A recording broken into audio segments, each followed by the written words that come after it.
बिस्मिल्लाहिर्रहमानिर्रहीम। अस्सलाम वालेकुम। एक्सप्रेस स्पोर्ट्स पेज में मिर्ज़ा इकबाल बेग एक्सप्रेस न्यूज़ के नाज़रीन को खुश आमदीद कहता है। पाकिस्तानी क्रिकेट टीम ऑस्ट्रेलिया के दौरे पर है और पाकिस्तान और प्राइम मिनिस्टर 11 के दरमियान कैनबरा में खेला गया 4 रोज़ा मैच हार जीत के फैसले के बगैर ख़त्म हुआ।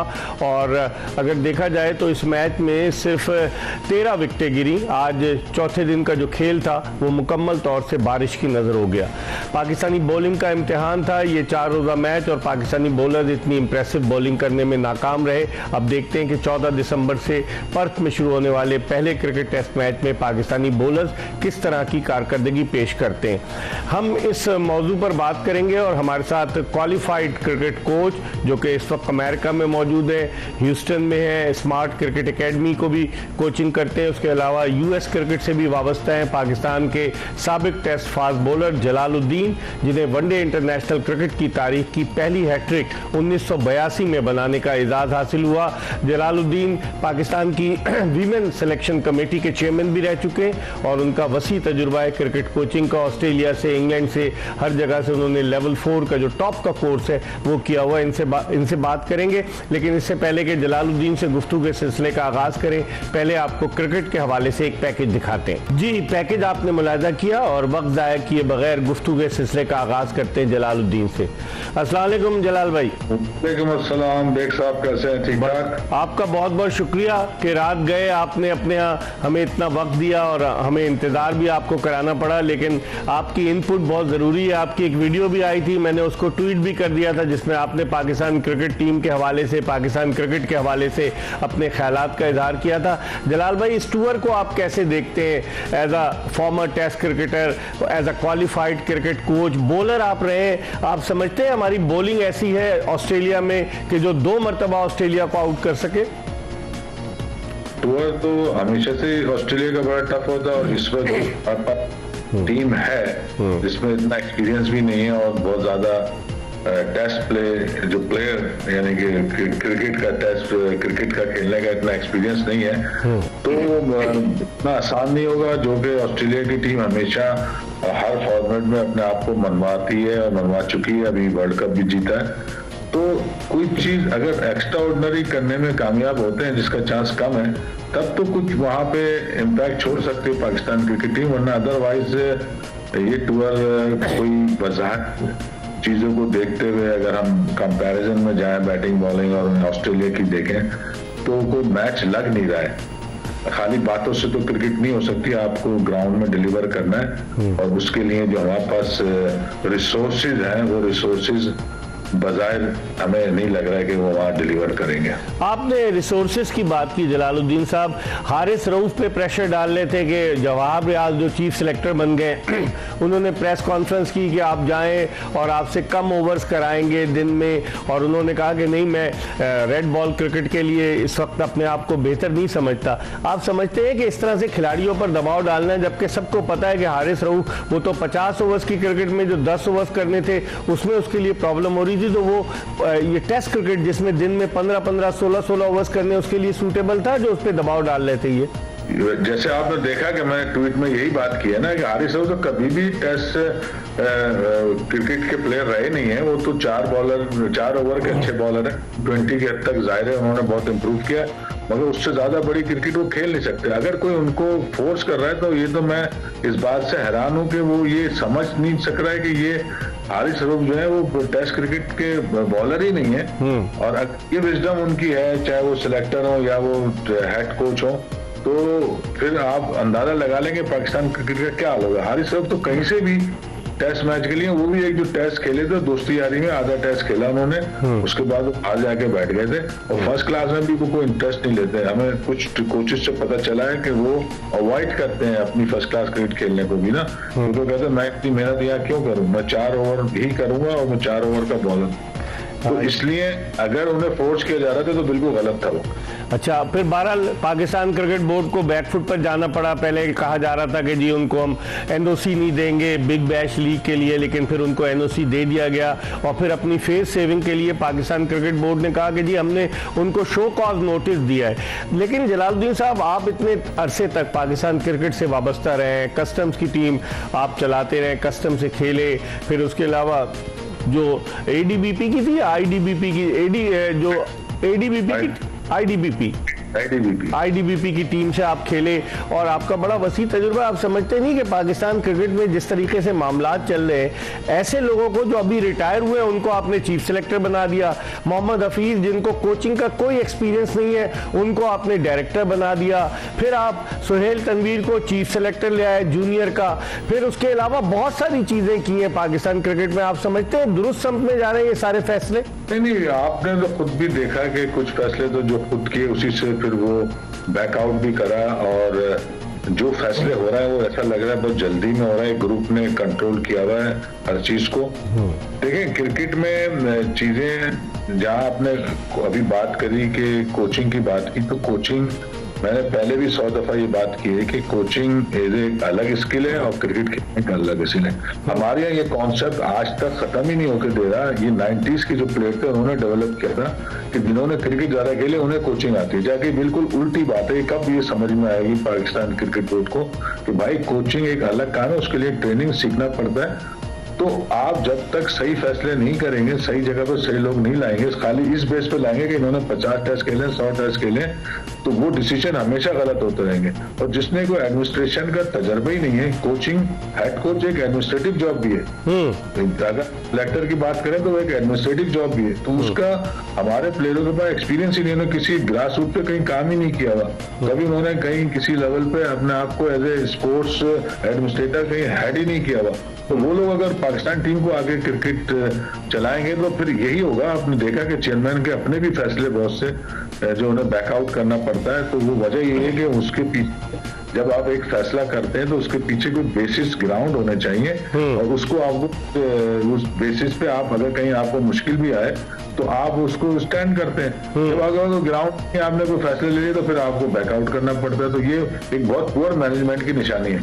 अच्छा, आपने बात की कि जरूरी नहीं है कि आप बहुत ज्यादा या टेस्ट क्रिकेट खेले। आप ऑस्ट्रेलिया के देख लें कोच, जिनकी कोचिंग में ऑस्ट्रेलिया वर्ल्ड कप जीता 50 ओवर का, एलन मैकडोनल्ड, वो जो है वो कौन सा टेस्ट क्रिकेट खेले। आप मिकी आर्थर की बात कर लें कि मिकी आर्थर कौन सी क्रिकेट खेले। आप न्यूजीलैंड के गैरी स्टेट की बात कर लें तो बेशुमार ऐसे कोचेज हैं। या आप क्रिस सिल्वरवुड श्रीलंका के साथ अटैच रहे इंग्लैंड के, वो कितनी ज्यादा टेस्ट क्रिकेट खेले।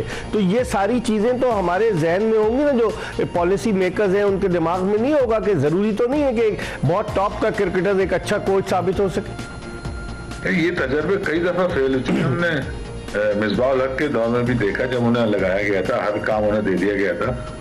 तो हमारे यहाँ ये माइंड सेट ही नहीं चेंज होकर दे रहा ना कि, और होता यह है कि एडवाइस भी उनसे ले रहे हैं जिन्होंने क्रिकेट अभी खेली हुई है। भाई एडवाइस आप उन लोगों से लो जिनका एक्सपीरियंस है, जिन्होंने एडमिनिस्ट्रेशन का काम भी किया हुआ है, ग्रास रूट पे भी काम किया हुआ है।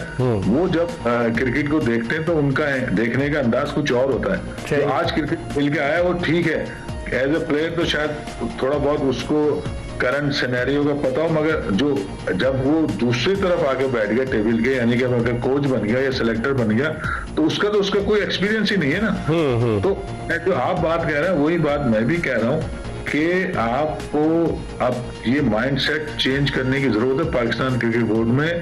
जिसे हम कहते हैं ना, जो right person for the right job, वो वाला कॉन्सेप्ट लाना है। खाली नामों पे नहीं जाना। नामों से हम 10 साल से अपनी क्रिकेट को खराब कर चुके हैं। सही कि भाई तो बड़ा प्लेयर है वही सब कुछ करेगा, ऐसा नहीं पॉसिबल है। हाँ, उनके अपने रोल हो सकते हैं, उनको हम यूटिलाइज कर सकते हैं। वो एज ए मेंटोर तो उनका मेंटोर, अभी तो हमारे मेंटोर का कॉन्सेप्ट नहीं पता लोगों को क्या है। मेंटोर का ये मकसद नहीं होता कि वो कोई मोटिवेट करे या वो कुछ करे। उसका काम ये होता है कि जब कोई मसला आए तो वो अपने एक्सपीरियंस की बेस पे उस काम का सलूशन निकाले, जो कि आम तरीके से नहीं निकलता। वो अपनी उस एक्सपीरियंस से, जिसने ज्यादा क्रिकेट खेली होती है, उसकी एक्सपीरियंस की उसकी बेसिस पे वो एक अपना अलग व्यू देता है। सही, वो चीज सकता है, वो कर सकता है। मगर कोचिंग एक पूरा मैनेजमेंट है, उसके लिए ट्रेनिंग भी चाहिए, उसके लिए एक्सपीरियंस भी चाहिए। और जब किसी लेवल पे आपने की नहीं है, इसी तरह एडमिनिस्ट्रेशन, अगर आप चीफ सेलेक्टर की भी बात कर लें, तो वो भी एक पूरा काम है। उसमें लिखने पढ़ने का भी काम है, उसमें पॉलिसी बनाने का भी काम है, क्राइटेरिया भी सेट करना है, करंट प्लेयरों को देखना है और किस तरह अपकमिंग प्लेयर आ रहे हैं उनको देखना है, वो बड़ा एक काम होता है। मैं क्योंकि विमेंस में रहा हूँ, मैंने 2-3 चीजें बना के दी थी। कॉन्ट्रैक्ट जो विमेंस का था उस वक्त कोई किसी बेसिस पे नहीं होता था, तो मैंने दिया, हारून साहब लेके उसको घर चले गए।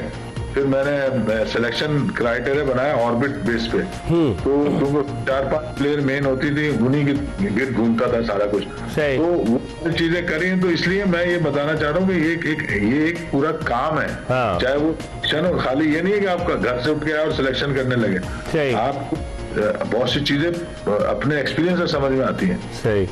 जलालुद्दीन से हमारी गुफ्तगू का सिलसिला जारी रहेगा। इस वक्त हम एक ब्रेक की तरफ बढ़े और ब्रेक के बाद जब वापस आएंगे जलालुद्दीन से भी बात करेंगे और कोशिश करेंगे कि पाकिस्तान के former Test cricketer Aamir Malik को भी ऑनलाइन लिया जाए, उनसे भी बात की जाए। हम एक ब्रेक के बाद जल्द ही जलालुद्दीन के साथ दोबारा आपको ज्वाइन करेंगे। Stay tune to Express news.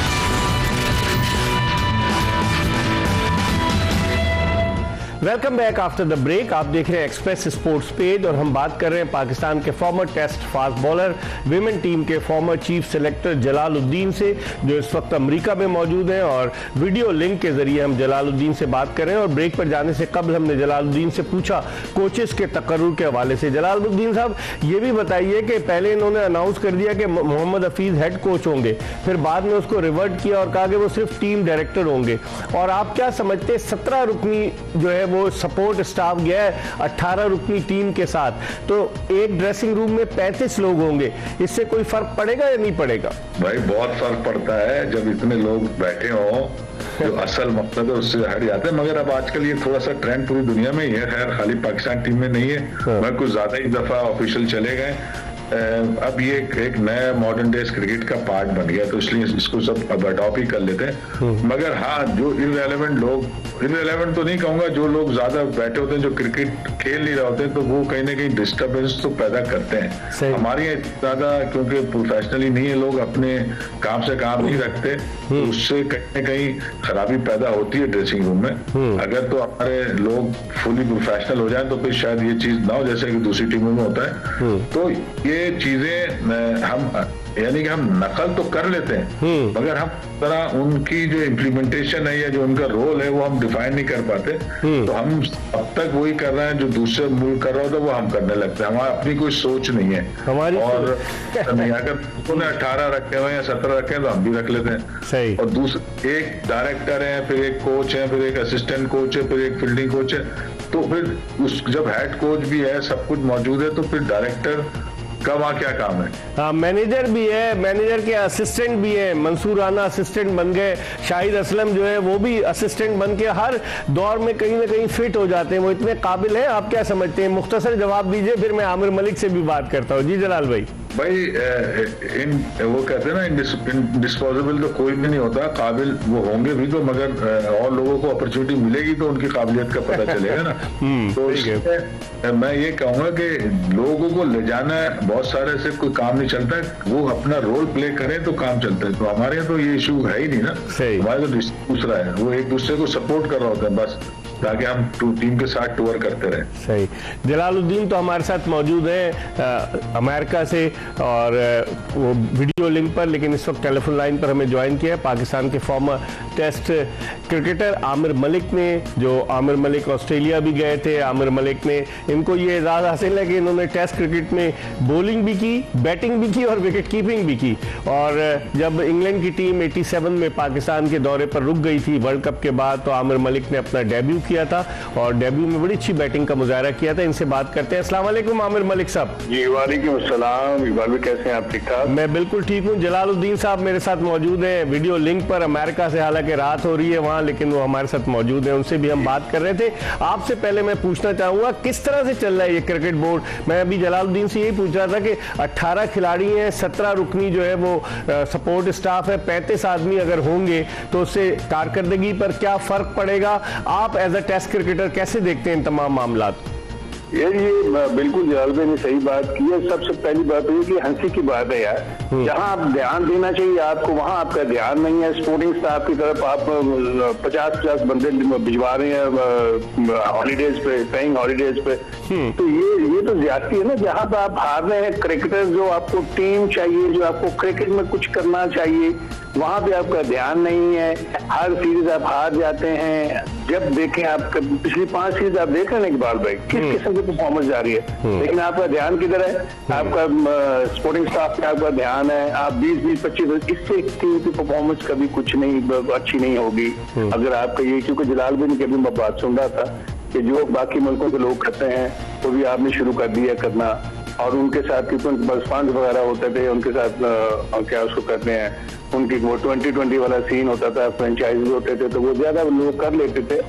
लेकिन जहाँ पे हमें ध्यान देना चाहिए, जहाँ जो क्रिकेट हमारी जिस तरफ जा रही है, हमें हर रोज हम हार रहे हैं, हर रोज हर सीरीज हम हार जाते हैं, फिर हम नए सिरे से नई गुफ्तगू से सहारा लेते हैं, कुछ ना कुछ इधर उधर की बातें करके, कुछ थोड़ी सी चेंज करके फिर आगे निकल जाते हैं। ऐसा कभी नहीं होगा, ऐसा कभी आपकी टीम अच्छी हो ही नहीं सकती। मैं टीम के हाथ से बात कर रहा हूँ। सही। जलाल भाई आप क्या कहेंगे? आमिर मलिक की बात से इत्तेफाक, वो तो आपकी बात से इत्तेफाक करें, लेकिन आप क्या कहेंगे? इस तरीके से चले, फ्रेंचाइज क्रिकेट में तो चल जाता है, लेकिन यहाँ तो हर एक का असिस्टेंट भी मौजूद है। अभी आपकी जो पाकिस्तान की अंडर 19 टीम गई है ACC ट्रॉफी में शिरकत के लिए, 11 सपोर्ट स्टाफ गया है, और मतलब इस तरह से होता है क्या, या हम लोग ओब्लाइज करने के लिए करते हैं जलाल भाई ये सब कुछ? नहीं, देखे अभी आमिर मलिक ने भी इंटरनेशनल क्रिकेट खेली है, उन्हें हर चीज का पता है। खैर उस दौर में थोड़ा सा ये इतना स्टाफ नहीं होता था, मगर आजकल होता है, मगर उसका एक पर्पस होता है, पर्पसफुल होना चाहिए, खाली नाम के लिए नहीं रखना, ठीक है ना। तो अगर आप, हमारे यहाँ क्या है कि एक के ऊपर एक बिठाया हुआ, एक अगर हेड कोच है तो असिस्टेंट कोच है, फिर फील्डिंग कोच है, फिर तो भाई जिससे जो काम लेना है वो लेना। जब आपने डायरेक्टर भी है, हेड कोच भी है, असिस्टेंट कोच भी, तो कितने कोच क्या काम करेंगे? थोड़ा सा ओवर क्राउडेड है, मगर आजकल की क्रिकेट में ये होता है, मगर वो सबका पर्पस होता है। हमारे यहाँ ये पर्पस नहीं है जो दूसरी जगह का, हम नकल जरूर करते हैं, और वो जो लोग जिस काम के लिए लगाए गए हैं उनमें से आधे लोग तो वो काम कर नहीं सकते, ठीक है ना। तो इसलिए भी वो फालतू ही हो जाते हैं, और फिर वो वहां पे कोई ना कोई पॉलिटिक्स, अंदर की खबरें हैं, ये वो उनके थ्रू आती है ना सब जगह बात, ड्रेसिंग रूम और होता है। तो इसलिए हमें चाहिए तो स्टाफ तो चाहिए आजकल के दौर में, मगर वो बहुत कैलकुलेटेड होना चाहिए, खाली के लिए नहीं होना चाहिए। और दूसरे ये कि हम खाली, जैसे अभी आमिर मलिक ने भी कहा कि वो हम चेहरे बदलते रहते हैं, चेहरे बदलने से क्रिकेट थोड़ी सही होगी। आपको चीजें करनी है, वो आपने आज तक नहीं की, ना कभी आप सोचते हैं उस तरफ। मैं तो बार बार 20 साल से यही कहता रहता हूँ, क्रिकेट अगर सही होगी तो वो नीचे से ही होगी। आपको ग्रास रूट से चेंज लाना है, वो ना वहाँ इन्वेस्टमेंट करते हैं, ना हम वहाँ पे कुछ ध्यान देते हैं। हम एक सर्जी से चलते हैं, वो कहीं एक आध फेज में टीम थोड़ा बेहतर करने लगती है, हम समझते हैं सही हो गए। ऐसा नहीं है, क्रिकेट सही नहीं हुई हमारी। हम जो आजकल की क्रिकेट है उससे बहुत पीछे हैं, स्किल वाइज है, मेंटल भी है, माइंड सेट के हिसाब से पीछे, फिजिकली भी पीछे। ठीक है, हमारे साथ जलालुद्दीन वीडियो लिंक पर मौजूद है, और आमिर मलिक लाहौर से हमारे साथ, पाकिस्तान के फॉर्मर टेस्ट क्रिकेटर जो है टेलीफोन लाइन पर मौजूद है। हम एक ब्रेक की तरफ बढ़े, और ब्रेक के बाद जब वापस आएंगे मजीद थोड़ी सी बात करेंगे। जलालुद्दीन से भी पूछेंगे कि डायरेक्टर बनना उसका मतलब क्या होता है। एंड्रयू स्टाउस को भी इंग्लैंड ने डायरेक्टर बनाया, ग्रैम स्मिथ को साउथ अफ्रीका ने डायरेक्टर बनाया। जलालुद्दीन से पूछेंगे इस ब्रेक के बाद। आमिर मलिक और जलालुद्दीन दोनों हमारे साथ हैं, कहीं जाएगा नहीं। Stay tuned to Express news.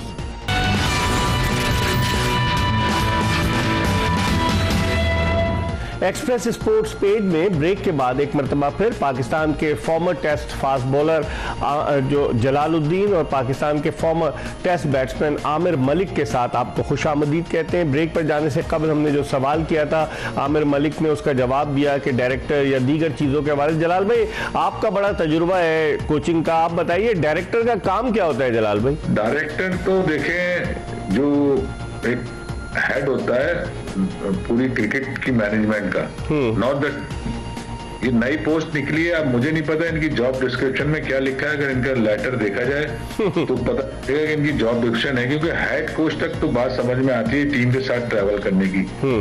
एक हमने कभी बीच में देखा था रफी शास्त्री वगैरह बने थे, मगर वो जब तक आपका रोल डिफाइंड नहीं होगा, आप काम क्या करेंगे। डायरेक्टर अमूमन तो डायरेक्टर तो ऑफिस में बैठता है, अच्छा। और ऑफिशियल में काम करता है, पूरी क्रिकेट को मैनेज कर रहा होता है, क्रिकेट डायरेक्टर है वो। तो ये एक नई पोस्ट निकली है, पता नहीं जब से वो हमारे हाइब्रिड किस्म के कोच आ गए तो उन्होंने दरियाफ्त करी थी, मगर क्रिकेट जनरली ये कोई पोस्ट है नहीं टीम के साथ ट्रैवल करने की। अच्छा। बाकी डायरेक्टर ऑफिस में बैठ के क्रिकेट की मैनेजमेंट का काम जरूर करता है, वो डायरेक्टर होता है और डायरेक्टर के नीचे फिर मैनेजर और ये वो एक हराकरी होती है, वो पूरा आदमी उस तरह से क्रिकेट को मैनेज कर रहा होता है, नॉट द टीम।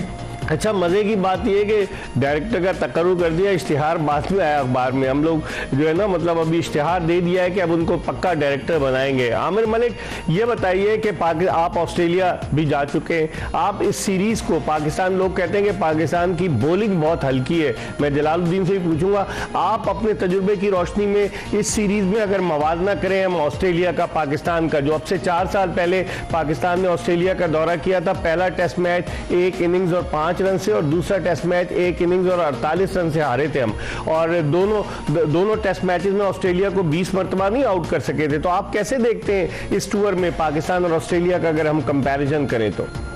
नहीं, असल में ये है कि ऑस्ट्रेलिया हमेशा से, जब से हम पिछले 40 साल से देखते आ रहे हैं कि ऑस्ट्रेलिया अपनी मुल्क पे बहुत ही अच्छी टीम रहती है हमेशा। कोई पहले बहुत जबरदस्त थी, इनका बॉलिंग अटैक, इनकी फील्डिंग, इनकी बैटिंग अपने ट्रैक्स पे बहुत जबरदस्त करते थे।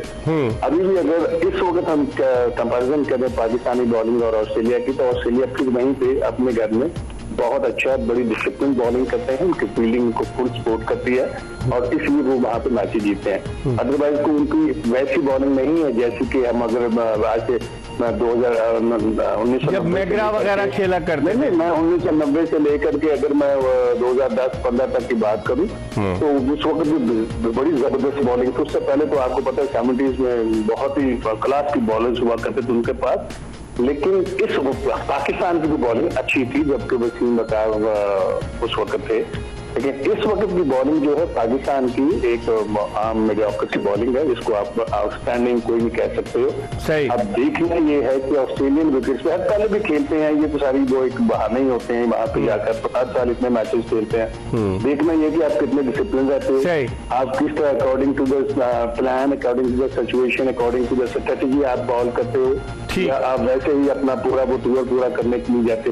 दूसरी बात मैं कहता चलूं, अभी अपने डायरेक्टर्स की जो बात कर रहे थे आप कि अगर कहें तो उसमें 2 मिनट का एक मिनट जी बोलिए। क्योंकि उसमें ये है कि डायरेक्टर जो होता है ना सर, वो होता है कि जो थिंक टैंक और मेन मैनेजमेंट होते हैं, चेयरमैन, सीईओ, इनकी जो पॉलिसीज होती है ना क्रिकेट पे, वो आपके इंप्लीमेंट कराता है नीचे वाले स्टाफ से, उनकी इम्प्लीमेंटेशन होनी होती है। सही। इस तरीके से आपने करना। एक उनमें आ जाता है डायरेक्टर क्रिकेट ऑपरेशन, जो सिर्फ क्रिकेट को देखता है, और एक होता है डायरेक्टर जो कि सारे डिसीजन जो है उसी को लेने होते हैं। जो मैनेजमेंट की जो पॉलिसीज होती है वो नीचे तक लेकर जानी होती है। अब मैनेजमेंट की क्या पॉलिसी है डायरेक्टर साहब को पता ही नहीं है, डायरेक्टर बना दिया सुन के इधर उधर के। भाई डायरेक्टर की बहुत बड़ी रिस्पॉन्सिबिलिटी होती है, वो डायरेक्टर देता है आपको हर चीज की आने वाली होगी, यहाँ से चीज जो आपकी कमी होती है वो मैनेजमेंट के सामने रखता है, और मेन वो बंदा होता है डायरेक्टर जो जिसके जिम्मे सारी चीजें होती हैं और वो फुल टाइम उसकी जॉब होती है। वही मैं देखता हूँ कि कहाँ से क्या क्या चीजें हो रही है, रिपोर्ट्स वगैरह एवरीथिंग उसी को करना होता है। इतनी बड़ी पोस्ट होती है और वहां पे लेकर के चलना होता है। टीम का जो अच्छी परफॉर्मेंस होती है या उसकी जो पूरा उस पर पैसा लगा हुआ होता है, टीम की जो वो समझ गया। वो आपने बिल्कुल बड़ा, जलाल भाई, आमिर मलिक ने बड़े अच्छे तरीके से एक्सप्लेन किया कि डायरेक्टर तो एडमिनिस्ट्रेटिव पोस्ट है, डायरेक्टर क्रिकेट ऑपरेशन अलग होता है जो क्रिकेट के मामला चलाता है। जलाल भाई, आपसे मैं पूछना चाहूंगा कि इस पाकिस्तान की बॉलिंग अटैक को देखें, फास्ट बॉलिंग में अगर हमारे पास शाहीन शाह अफरीदी हैं, उसके अलावा हसन अली है जो थोड़े तजुर्बाकार हैं, फिर आप आ जाए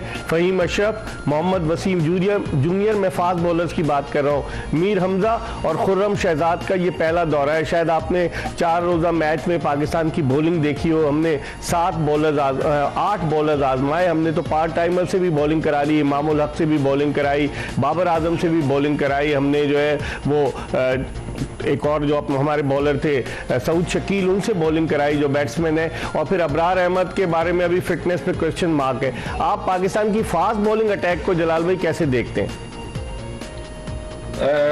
देखें, ये जो अटैक है उस पर ज्यादातर रिलाय हम कर रहे हैं शाहिन शाह आफरीदी पे या बहुत हसन अली पे।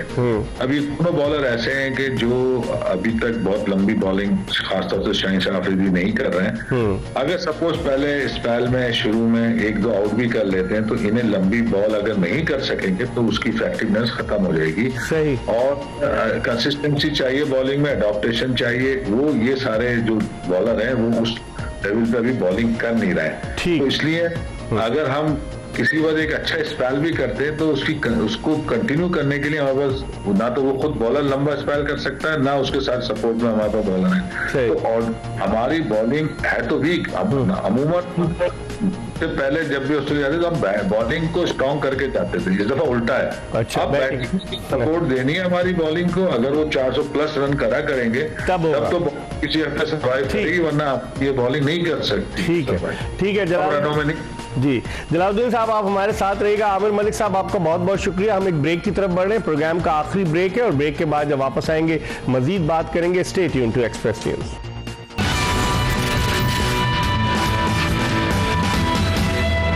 Welcome back after the break. आप देख रहे हैं एक्सप्रेस स्पोर्ट्स पेज और हमारे साथ वीडियो लिंक पर अमेरिका से मौजूद है पाकिस्तान के former Test fast bowler qualified cricket coach Jalaluddin. Programme का आखिरी ब्रेक के बाद हम आपको ज्वाइन किया हमने आपको, और इससे पहले हमारे साथ आमिर मलिक थे पाकिस्तान के फॉर्मर टेस्ट बैट्समैन, और अब हमें टेलीफोन लाइन पर ज्वाइन किया है पाकिस्तान के senior sports journalist Abdul Majid Bhatti ने, जिन्होंने दुनिया के बड़े बड़े इवेंट्स, तमाम इवेंट्स जो है वो कवर किए। अभी वर्ल्ड कप भी वो कवर करके आए। लेकिन इससे पहले मैं माजिद भट्टी से कोई सवाल करूं, जलालुद्दीन से जरा सा एक सवाल और कर लेता हूं। जलाल भाई ये बताइए आप कि पहला टेस्ट मैच पर्थ में है, ड्रॉप इन पिच है पर्थ की, तो आप समझते हैं ड्रॉप इन पिच का कोई असर होगा? थोड़ा सा तो हमने ये देखा है कि ड्रॉप इन पिच पे थोड़ा सा बैटिंग की साइड पे थोड़ी जाती है वो, मगर बाउंस तो होगा। हमारे लिए जो प्रॉब्लम होती है ऑस्ट्रेलिया में वो बाउंस की होती है, और क्योंकि हम अपने होम सीरीज में ज्यादातर फ्रंट फुट पे खेलते हैं वो मैनेज हो जाता है, मगर वहां मैनेज नहीं होता। इसकी अडॉप्टेशन हमारे बैट्समैन कर नहीं पाते हैं, और बैक फुट की क्रिकेट ज्यादा है वहाँ, और हमारे यहाँ हमारी जो ज्यादातर प्रैक्टिस है वो फ्रंट फुट पे है। तो वो वहां पे बैट्समैनों के लिए प्रॉब्लम क्रिएट करती है, और शॉर्ट पिच बॉल वो ऐसी चीजें हैं जिससे कि हमारे बैट्समैन को मुश्किलात पैदा होती हैं। अगर इसकी अडॉप्टेशन हम कर सकें, जो कि आज तक तो नहीं देखा करी, तो फिर तो मैनेज कर सकते हैं, वरना चाहे वो ड्रॉप एंड पिच हो उसमें बाउंस तो होगा, मगर शायद मूवमेंट वैसे भी कम होता है ऑस्ट्रेलिया में, मगर मूवमेंट नहीं होगा इतना ज्यादा, मगर बाउंस तो होगा वही हमारे लिए मुश्किल है। लेकिन जलाल भाई उनके जो फास्ट बॉलर्स हैं, चाहे पैट कमिंस हो, चाहे मिचेल स्टार्क हो, जोश हेजलवुड हो, फिर उन्होंने कैमरून ग्रीन को भी रखा है, उन्होंने मिचेल मार्श को भी रखा है, तो ये उनके जो फास्ट बॉलर ये मुश्किल नहीं डालेंगे हमारे लिए? डालेंगे, ना डालने की कोई वजह नहीं है। एक तो हमारी बैटिंग देखें, जहां भी बॉलिंग पिच होती है, जहां थोड़ा बाउंस हो, मूवमेंट हो, वहाँ टेक्निक काम करती है, थोड़ा वो अपना उसका रोल बढ़ जाता है टेक्निक, अदरवाइज टेक्निक इतना काम नहीं करती परफॉर्मेंस में। अगर ऑस्ट्रेलिया जैसी जगह या इंग्लैंड जैसी जगह में हमें जब बाउंस थोड़ा होता है तो वहाँ हमारी टेक्निक तो साउंड है ही नहीं ना, सिवाय बाबर आजम में कोई भी टेक्निकली साउंड नहीं है, तो अडॉप्टेशन वहाँ करना मुश्किल होगी हमारे बैट्समैनों को, खासतौर बाउंस को मैनेज करना मुश्किल होगा, और बाउंसरें तो होंगी तुम्हें पता है, और अगर वो बाउंसरों में तो ज्यादातर प्लेयर इतने मतलब उसमें एक्सपर्ट नहीं है ना, सही परफेक्शन, यानी वो स्किल उनकी बहुत वीक है। ठीक है, तो उस स्किल को ही वो वीक पॉइंट को यूटिलाइज करेंगे इनका, आप देखते हैं जब शुरू होगा तो। माजिद भट्टी से बात करते हैं। अस्सलाम वालेकुम अब्दुल माजिद भट्टी साहब। जी वालेकुम सलाम इकबाल, और जलाल भाई को भी मेरा सलाम। जलाल भाई को हमने रात को जगाया हुआ है, उनसे बात कर रहे हैं। लेकिन माजिद भट्टी साहब ये बताएं, आपके पास तो बड़ी इनसाइड स्टोरीज होती हैं, इंजमामुल हक के हवाले से एक कमेटी बनाई गई थी, इंक्वायरी कमेटी, क्या हुआ उसका? कोई नतीजा बरामद हुआ? इन्होंने तो चीफ सेलेक्टर भी नया अनाउंस कर दिया, पहले तौसीफ अहमद को लॉलीपॉप दिया, फिर उनको विड्रॉ कर लिया, कोई इस रिपोर्ट आई इंजमामुल हक के हवाले से? एक तो ये कि ऑफिशियली इस बारे में कुछ बताया नहीं जा रहा, लेकिन जो अब मेरी चैटिंग कह रही है कि मेरा तजुर्बा कहता है कि देखें, या तो अंडर हैंड इन्होंने डील कर ली है इंतजाम के साथ, या फिर इंतजाम के खिलाफ ये कुछ साबित करने में नाकाम रहे। ये तो फैक्ट फाइंडिंग कमेटी एक हफ्ते में मंजूर आम पर ला रही थी हकायक, अब तो मेरा ख्याल महीने से ज्यादा गुजर गया, वर्ल्ड कप खत्म हुए भी तकरीबन 3 हफ्ते हो गए, लेकिन वो रिपोर्ट कहाँ गई? देखिए यही पाकिस्तान क्रिकेट का अलमिया है कि हम शोर शराबा करते हैं, हेडलाइंस हासिल करते हैं, उसके बाद उस इशू में से निकल जाते हैं। एक दूसरा इकबाल, अभी जो आप बात कर रहे थे पर्थ की, ज़ाहिर है जलाल भाई ने अपना टेक्निकल बात की। मैं तो टेस्ट क्रिकेटर नहीं हूँ, मेरे पास इतना टेक्निकल नॉलेज नहीं है, लेकिन इंडिया की टीम टेस्ट मैच शुरू करती है एडिलेड से, सिडनी से, हम शुरू कर रहे हैं पर्थ से। तो ये पाकिस्तान क्रिकेट बोर्ड के वो अफसरान जो FTP के तहत ये सीरीज डिजाइन कर रहे होते हैं, उनको पता नहीं चलता कि भाई पाकिस्तान टीम अगर पर्थ में खेलेगी तो उनके साथ क्या होगा। कल रात को नेशनल T20 में कराची का मैच में देख रहा था, मेरा ख्याल में पिंडी की टीम के साथ, जी। तो 89 या 90 के ऊपर पिंडी की टीम आउट हो गई। अब यहाँ पर लो बाउंस वाली पिचेज हैं जहाँ पर T20 में कोई टीम 90 रन भी नहीं बना पा रही, 90 से भी कम पर आउट हो गई। और बड़े बड़े उसमें प्लेयर्स थे, उमर अमीन टेस्ट क्रिकेटर थे, वो मौजूद थे। हमारी क्रिकेट का ये हाल है, रात को 1:30 बजे 11:30 बजे एक टीम मैच खत्म करती है, सुबह 10 बजे फिर उसको मैच खेलना होता है। दूसरी तरफ हम ऑस्ट्रेलिया में उनके साथ निगोशिएट करने के बजाय कि भाई हमें एडिलेड और सिडनी सूट करते हैं, हमारी सीरीज वहां से शुरू की जाए। सही। जब तक हम सिडनी पहुंचेंगे आखिरी टेस्ट के लिए, तब तक तो कश्तियां जल चुकी होंगी। बिल्कुल। माजिद भट्टी साहब आपको स्टूडियो में बुलाएंगे, तिश्नगी रही, आपने बड़ी अच्छी बातें की। जलालुद्दीन साहब आपका बहुत बहुत शुक्रिया, अब्दुल माजिद भट्टी आपका बहुत बहुत शुक्रिया। इसके साथ ही एक्सप्रेस स्पोर्ट्स पेज की ये एपिसोड अपने इख्तिताम को पहुंची। इंशाल्लाह अगर जिंदगी ने वफा की तो अगले शो में फिर आपकी खिदमत पे हाजिर होंगे। मिर्जा इकबाल बेग और एक्सप्रेस न्यूज की पूरी प्रोडक्शन टीम को इजाजत दीजिए। अल्लाह हाफिज।